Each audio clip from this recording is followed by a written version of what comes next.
My name's Carlene. I joined the MacIntyre Wind Farm project in June 2022. As a local, the opportunity to work out here is great.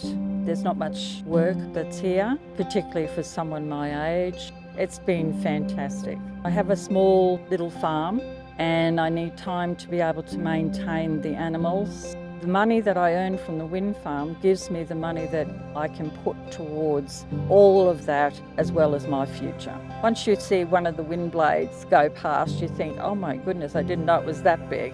The positive aspect of working at MacIntyre Wind Farm is it's 15 minutes from home, whereas I would be travelling at least 45 minutes to one of the major towns to get a job.